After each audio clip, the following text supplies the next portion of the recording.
I sit here with sadness today to report to you that I'm incredibly disappointed in one of my all-time favorite fighters, my brother, Floyd Money Mayweather.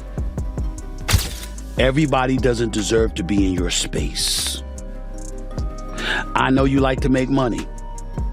They just didn't have. I know that Floyd is still getting in there as recently as this weekend because he needed the money. StephenASmith has dropped a bombshell, revealing that Floyd Mayweather may be facing serious financial trouble, despite earning over $700 million from just 2 fights. According to Smith, Mayweather is allegedly tied to a $42 million scam that could be pushing him toward bankruptcy. While his legacy in the ring as one of boxing's all-time greats remains untouched, it appears that outside the ropes, money issues may finally be catching up with Money Mayweather. Are you holding other fighters accountable, like Floyd, for example? I mean, Floyd doesn't even know his opponent's name, so are you holding him accountable too? That Floyd should still be fighting people that, you know, he at least people that know that his opponent's name and stuff. Are you saying the same thing? Hold on. A couple things. Number one, last time I checked, Floyd retired. These are exhibitions that he had, but I don't even count these. Floyd will tell you that himself. When Floyd, you know, I didn't count Conor McGregor as a boxing match. That was a damn exhibition. I ain't paying no attention to that with Floyd. No way on earth. Not at all. That's number one. Number two, here's where you have to give Floyd his respect. He's a pioneer from the standpoint of his willingness to buy himself out of the contract with Top Rank, free himself up, and not be a prisoner to the promoter. So albeit in a different kind of fashion that Jake is doing it to some degree, Floyd's a pioneer in that regard. And the kind of thing that Jake is taking to another level, Floyd initiated. Julia, that is true. I understand he initiated, but do you think it tarnishes his name to now be taking these bullshit I can't even say it. No, you don't think it does at all? No.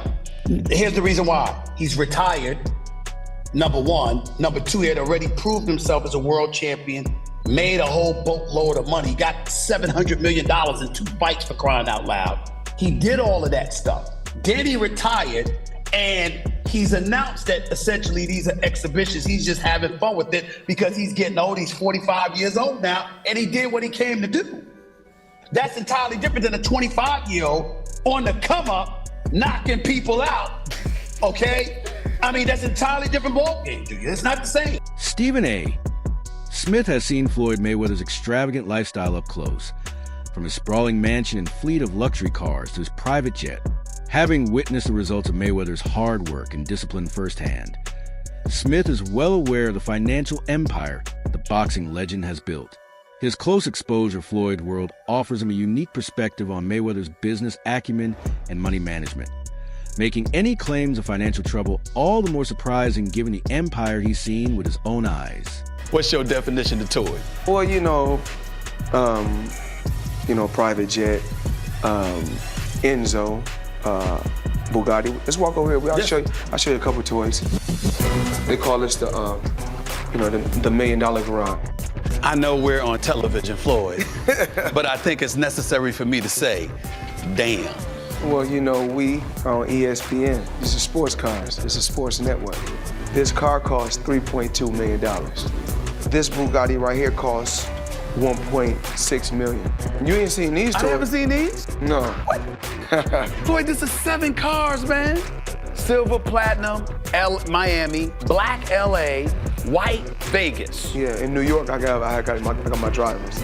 And you got your drivers in New York? Yeah. Why?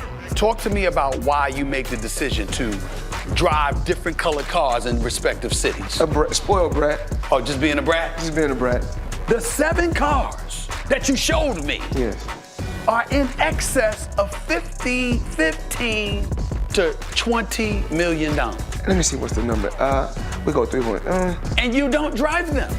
It's close to 15 million. You're right. It's close to 15 million. New reports are casting serious doubt on Floyd Mayweather Jr.'s recent claims of a massive $42 million real estate investment in Manhattan, just weeks after Mayweather announced what he called his biggest deal yet, allegedly acquiring 62 rental apartment buildings in Upper Manhattan.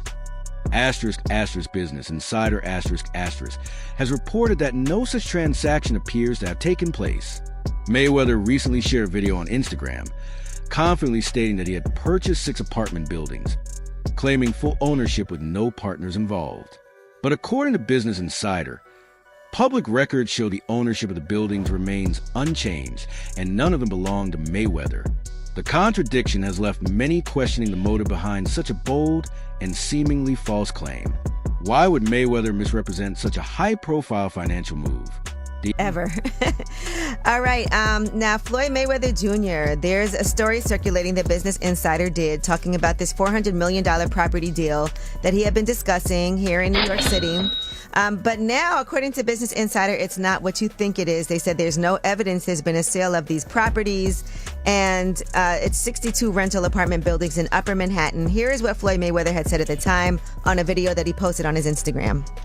I love bringing the people into my lifestyle, showing the people how I live. Now, I know you guys see me on a regular talking about real estate. Well, lately, I purchased 62 apartment buildings in New York City. And what I need you guys to do, slide over and check out the photos. It's not all 62 buildings, it's a few buildings, but guess what? All the buildings belong to me. I don't have no partners. And all the retail down low on my buildings, all belong to me. Guess what? You can do the same. All right. Well, now we're trying to figure out what happened, right, with Business Insider. So according to another update, he did ink a $402 million deal for a Black Spruce portfolio. When he said that it was all his and no one invested, he meant no one was funding his part of the investment but him. And so I think this is something where maybe he owns a piece of this or shares in it, but it hasn't changed hands because the majority owner is still the same owner that it was before. I'm trying to understand what happened with this, but I know there's a story that's circulating, so just putting it out there.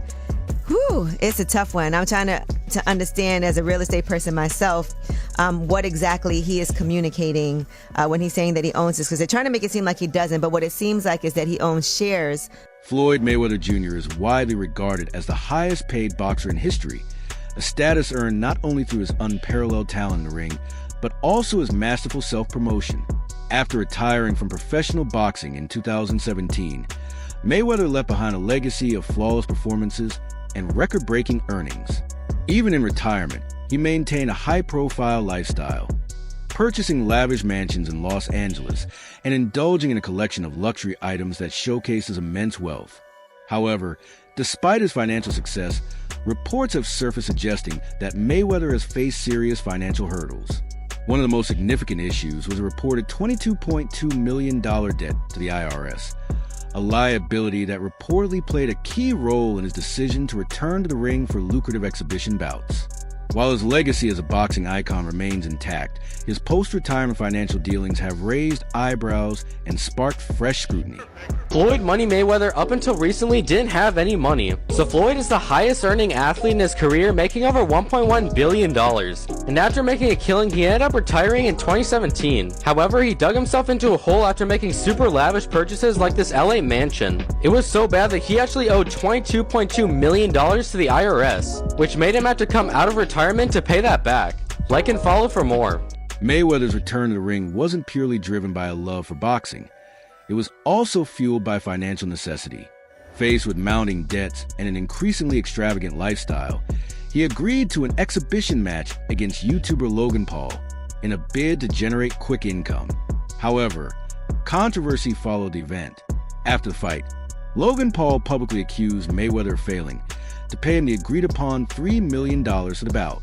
Taking to social media, Paul voiced his frustration, claiming that Floyd had not honored their financial agreement, adding yet another layer of scrutiny to Mayweather's post-retirement dealings. Did you fight Floyd or something? Yeah. Did he pay you to lose? Nah, What happened? he'd pay me. I wish you'd pay me. How much you owe you? Probably between 2 and 3. Yeah. You got it on you by any chance? I have in Nigerian money. I'll give you 10 million in Nigerian money. That's about $1,100. So is that your only loss was Floyd? No, I didn't lose. It was an exhibition, so there's no loser. There's no loser in exhibition? No. So you both are winners? It's like a tie. That's not a good feeling. It's like tongue kissing your sister or something. It's not a great feeling. The controversy surrounding Mayweather's finances didn't go unnoticed by his peers.